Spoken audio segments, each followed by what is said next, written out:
Hello అండి. Welcome to Neela's food kitchen. ఈరోజు మనం చిక్కటి గ్రేవీతో ములక్కాయ జీడిపప్పు కర్రీ ఎలా చేయాలో చూపిస్తాను. సో లేట్ చేయకుండా రెసిపీ స్టార్ట్ చేసేద్దాం. దీనికోసం ప్యాన్లో ఒక 2 టేబుల్ స్పూన్ల ఆయిల్ వేసుకొని ఇలా ములక్కాయ ముక్కలు వేసి 2 నిమిషాల పాటు ఫ్రై చేసుకోండి. ములక్కాయల మీద ఉన్న పీచు ఎక్కువగా తీయకండి. చూడండి 2 నిమిషాల తర్వాత ఫ్రై అయ్యాయి కదా, ఇప్పుడు ఇవి తీసి పక్కన పెట్టుకుందాం.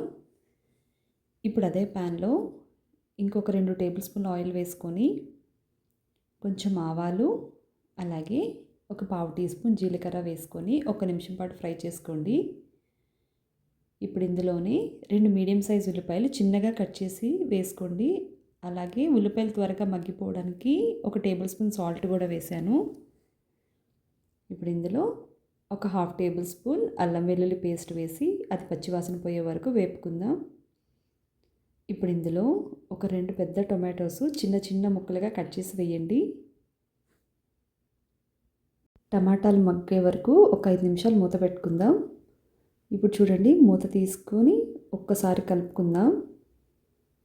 ఇప్పుడు ఇందులో పావు టీ స్పూన్ పసుపు, 1 టీ స్పూన్ కారం, అలాగే హాఫ్ టీ స్పూన్ ధనియాల పొడి, హాఫ్ టీ స్పూన్ జీలకర్ర పొడి వేసుకొని ఇవి కూడా బాగా ఫ్రై అయ్యే వరకు 1 నిమిషం ఫ్రై చేసుకుందాం.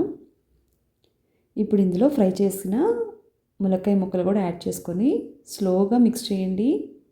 మీరు ఫాస్ట్గా కలిపారంటే మాత్రం ములక్కాయ ముక్కలన్నీ ఊడిపోతాయి.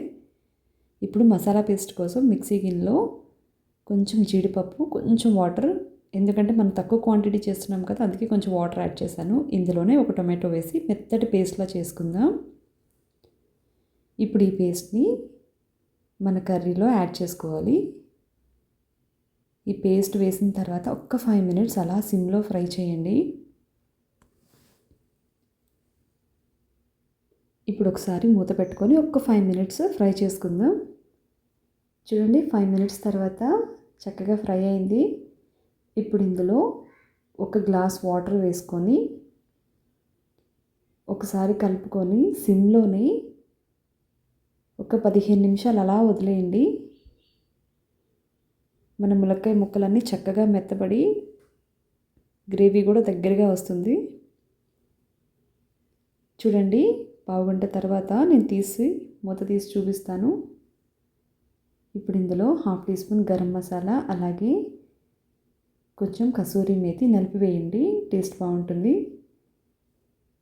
ఇప్పుడు ఇందులో కొంచెం కరివేపాకు, అలాగే కొంచెం జీడిపప్పు వేసుకొని ఒకసారి మిక్స్ చేసుకుందాం. ఇప్పుడు ఇంకొక 10 నిమిషాలు మూత పెట్టుకొని మన కూరను మగ్గించుకోవాలి. చూడండి, మన గ్రేవీ ఆల్మోస్ట్ దగ్గరికి వచ్చింది కదా. ఇప్పుడు ఈ స్టేజ్లో కొంచెం కొత్తిమీర వేసుకొని కలిపి సర్వ్ చేసుకోవడమేనండి. చూడండి ఎంత బ్యూటిఫుల్గా ఉందో కదా మన కర్రీ. సో ఈ వీడియో కనుక మీకు నచ్చినట్లయితే ప్లీజ్ లైక్ చేయండి, షేర్ చేయండి, కామెంట్ చేయండి. అలాగే సబ్స్క్రైబ్ చేయడం మాత్రం మర్చిపోకండి. తప్పకుండా సబ్స్క్రైబ్ చేస్తారు కదా. Thank you.